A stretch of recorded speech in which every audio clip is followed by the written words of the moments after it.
ඔයාලට සුබ දවසක්. මෙහෙම හිතනවද? මගේ දුව, මගේ පුතා පොඩ්ඩක් හිතුවක්කාරයි. හැම දෙයකම තරහ ගන්නවා. මට ඇතක කටයුතු කරන්න හරි අමාරුයි. මේ වගේ දෙයක්. අද අපි කතා කරන්නේ ඒ වගේ දරුවොත් එක්ක ආදරයෙන් එයාලට ධෛර්යය දීලා බුද්ධිමත්ව කටයුතු කරන්නේ කොහොමද කියලා. ඉතින් වෙනද වගේ මදත් FS YouTube නාලිකාවට ඔයාලව හරිම ආදරයෙන් පිළිගන්නවා. අපි බලමු අපි කැමති විදිහට අපි ආස කරන විදිහට කොහොමද දරුවෙක් හදාගන්නේ, ඒ වගේම හිතුවක්කාර දරුවෙක් එක්ක කොහොමද අපි කටයුතු කරන්න කියන කාරණාවන් ගැන. පළවෙනිම දේ තමයි අපිට ඕන විදිහට අපි කැමති විදිහට දරුවෙක් හදාගන්නට, එයාගේ හැසිරීම අපි ආස කරන විදිහට පවත්වා ගන්නට, ආදරණීය දරුවෙක් බිහි කරන්නට, දරුවන්ට ආදරය කරන්නට ඕනි. ඒ වගේම ආදරය කරන බව කියන්නටත් ඕනි. මම එයාට ආදරේ කියලා වරින් වර කියන්නට ඕනි. එයාට ඒක වැටහෙන්නට ඕනි. දරුවන්ට දැනෙනවා නම් අපි ආදරය කරන බව, දරුවන් තුළ ප්‍රේමණීය බවක්, ඒ වගේම එයාට ආදරය කරන්නේ මේ ලෝකේ ඉන්න බවක් හැඟෙනවා, වැටහෙනවා. ඉතින් දෙමව්පියන්ගේ ආදරය දරුවාගේ පූර්ණ වර්ධනයට අත්‍යවශ්‍යම සාධකයක් වෙනවා. විශේෂයෙන් දරුවා පිළිසිඳගත් අවස්ථාවේ ඉඳලාම දරුවට ආදරය කරන්න ඕන. ගර්භාෂයේ ඉන්න දරුවට හිතක් තියෙනවා. එයා හිතනවා. ඇස් කන් නාස් තියෙනවා. ඉතින් නවීනතම වෛද්‍ය විද්‍යාත්මක පරීක්ෂණ වලින් හොයාගෙන තියෙනවා ගර්භාෂයේ ඉන්න දරුවත් බාහිර ලෝකෙට සංවේදී කියලා. අම්මෙක් ගන්න ආහාර පාන වලින් විතරක් නෙවෙයි, දෙමව්පියන්ගේ සිතිවිලි වලට පවා දරුවන් සංවේදී වෙනවයි කියලා හඳුනාගෙන තියෙනවා.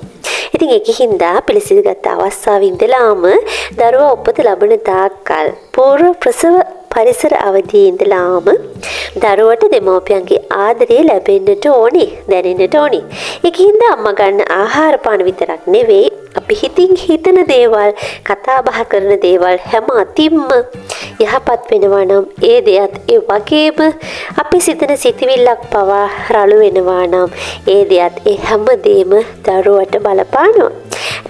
ඉතින් දරුවෙක් උපත ලැබුවට පස්සේ විශේෂයෙන්ම මුල් අවුරුදු 7 වගේ වෙනකම්ම දෙමව්පියන්ගේ ආදරය දරුවට නොඅඩුවම ලැබෙන්නට සලස්වන්නට ඕනි, දැනෙන්නට සලස්වන්නට ඕනි.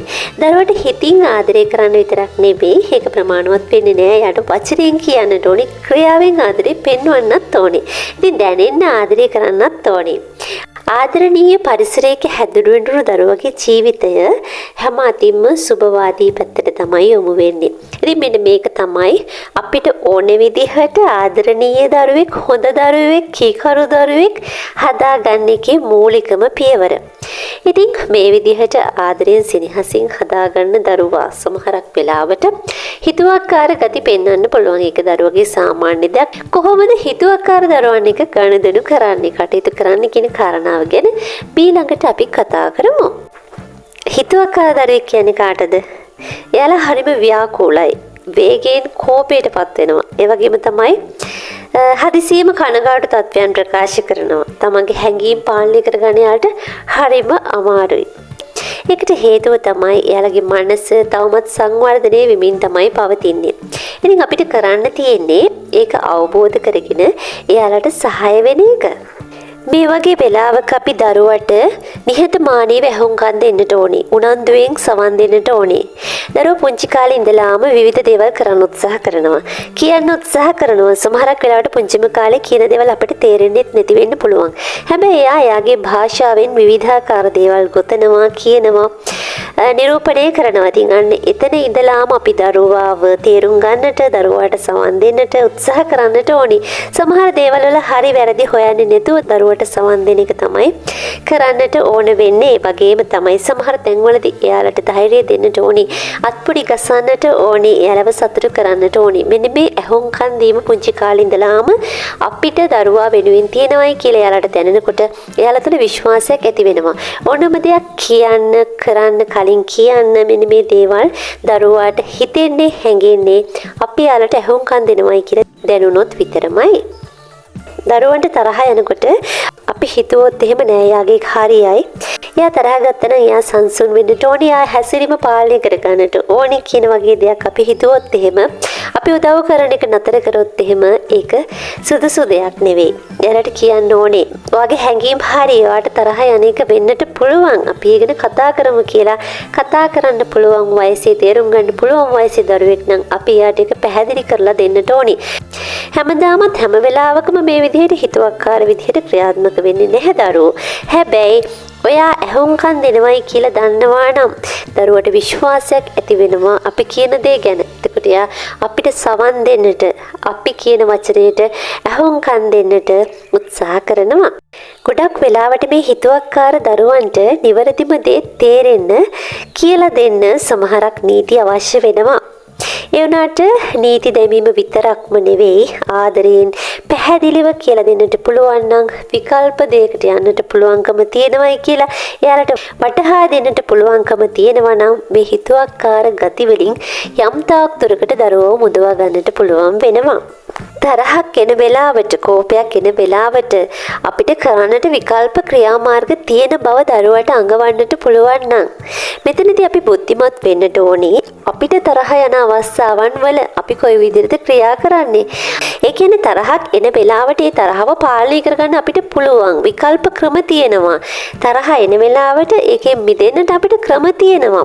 මොනවද උදාහරණයක් විදිහට ගත්තොත් එහෙම අපිට ඇවිදින්න පුළුවන්. ඒ ඉන්න තැන වෙනස් කරන්නට පුළුවන්. ඒ හැසිරීම වෙනස් කරන්නට අපිට පරිසරය මාරු කරන්නට පුළුවන්. හුස්ම ගැන අවධානය යොමු කරන්නට පුළුවන්.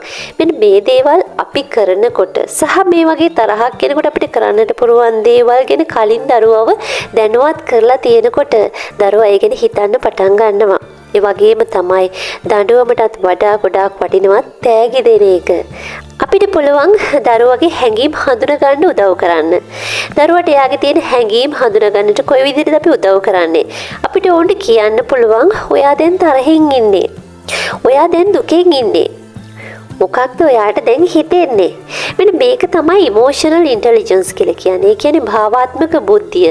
එයාලගේ හැඟීම් තේරුම් අරගෙන ඒව පාලනය කරන්න උදව් වෙන්න පුළුවන් පළමු පියවරක් තමයි මේ දරුවගේ හැඟීම් තේරුම් අරගන්න එක සහ දරුවගේ හැඟීම් තේරුම් ගන්නට අපි උදව් කරන එක. දරුවෝ ගොඩාක් වෙලාවට අපිව නිරීක්ෂණය කරලා තමයි ඉගෙන ගන්නෙ. දරුවා නිරන්තරයෙන් ආශ්‍රය කරන්නේ කවුද? ඒ කෙනාගේ ගති ලක්ෂණ දරුවා තුළින් නිරූපණය වෙනවා බොහෝ දුරට. ඔයා කෝප වෙද්දි කොයි විදිහටද හැසිරෙන්නේ? සාමකාමීව හැසිරෙන්න පුළුවන්කමක් තියෙනවද? ඔයා ඒකට උත්සාහයක් දරනවද? උදාහරණයක් විදිහට ගත්තොත් එහෙම මේ වෙලාවේ මට පොඩ්ඩක් තරහ ගිහින් ඉන්නේ. මම ටිකක් මේ වෙලාවේ සංසුන් වෙන්නට ඕනේ. මේ වෙලාවේ මගේ මනස පොඩ්ඩක් අවුල් වෙලා තියෙන්නේ. එතකොට කොහොමද මම ඒ වෙලාවේ ක්‍රියා කරන්නේ?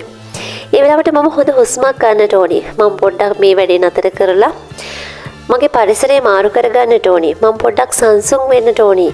අන්න ඒ හැසිරීම දැකලා දරුවා දැනගන්නවා, අවබෝධ කරගන්නවා, නිරීක්ෂණය කරනවා. අම්මට තරහ ගියොත්, තාත්තට තරහ ගියොත්, වැඩිහිටියට තරහ ගියොත් කොහොමද ඒක පාලනය කරගන්නේ? එහෙනම් මමත් මට තරහ එනකොට කොයි විදිහටද පාලනය කරගන්නේ කියලා දරුවා නිරීක්ෂණය කරලා ඉගෙන ගන්නවා. අපිට පුළුවන් නම් යහපත් හැසිරීම වලට වටිනාකමක් දෙන්න.